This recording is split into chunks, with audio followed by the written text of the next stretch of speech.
I'm Mark Kavanaugh for Cavi Coaches, and today I'm going to coach you up on gravity and how the acceleration due to gravity changes as we get deeper into space.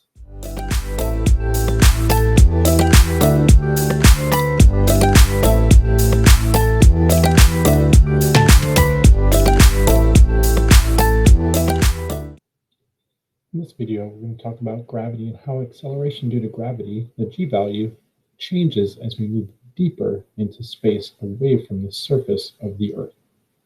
So let's look at gravity as a centripetal force. So the moon orbits the Earth, and gravity is what causes that centripetal force that causes it to move in a circular path. Where the moon is pictured in this diagram, we would have the gravitational force pointing down.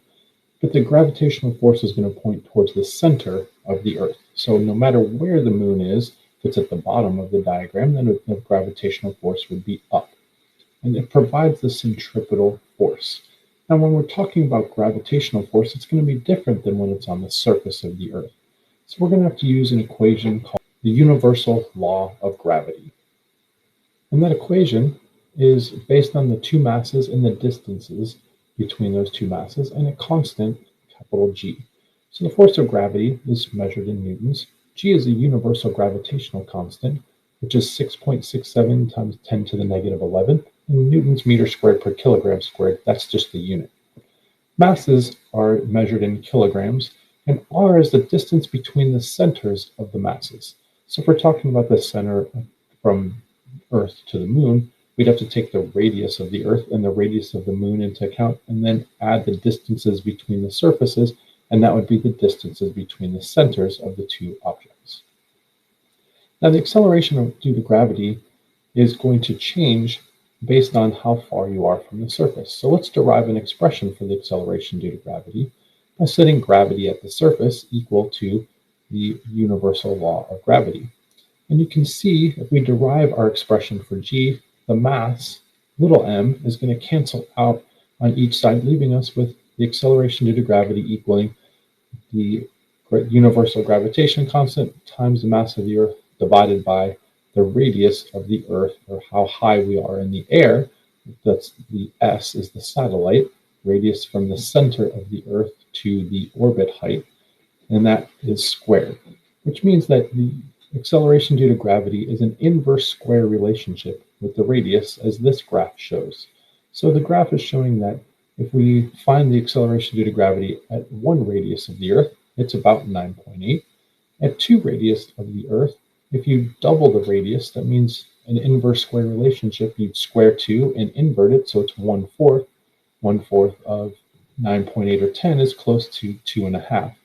If you do the same thing for 3 times the radius, it's going to be 3 squared, and then the inverse is 1/9, so about 1.1 would be the value, and it continues on for 4, 5, 6, etc. Now, questions you might be asked are finding the g, the acceleration due to gravity of a planet that is discovered in deep space. So an example, planet X is discovered to have twice the mass of the Earth and twice the radius. We want to know the acceleration due to gravity on planet X. We know the acceleration due to gravity on Earth is g times me divided by re squared.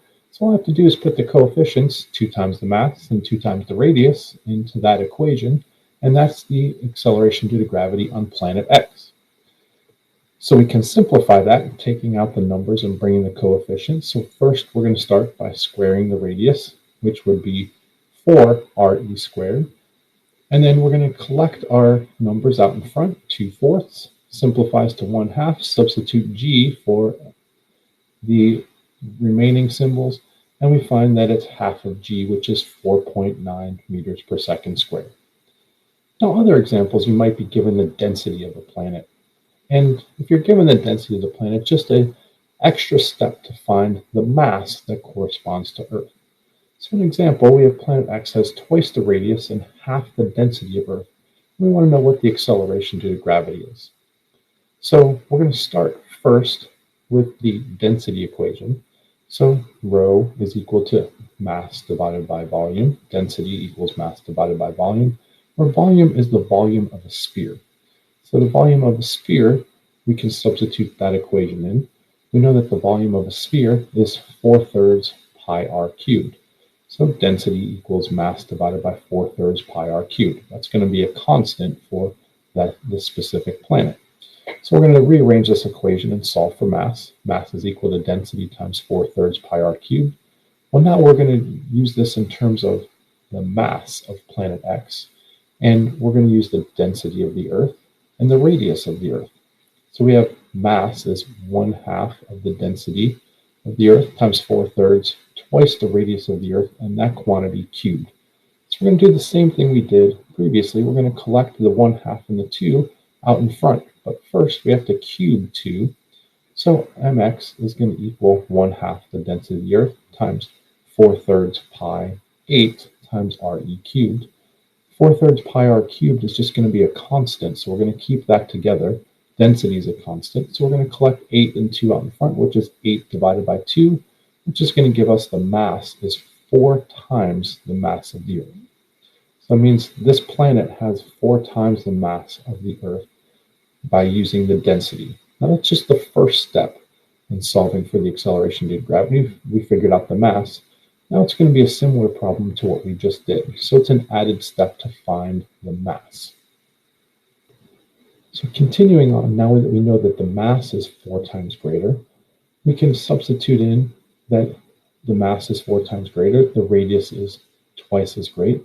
So 4gme divided by squaring 2 gives us 4re squared. Collecting our coefficients, 4 divided by 4 gives us 1. So that means with half the density and twice the radius, the acceleration due to gravity is going to be exactly the same on this planet as it was on Earth. So this is how you use the universal law of gravity to find g values for different planets and Earth as we move away from Earth. I hope this was helpful. I hope you have a great day and an even better tomorrow. If you found this video helpful, don't forget to click the like button down below and subscribe to my channel, Cavi Coaches, and follow me on Instagram and Twitter @CaviCoaches.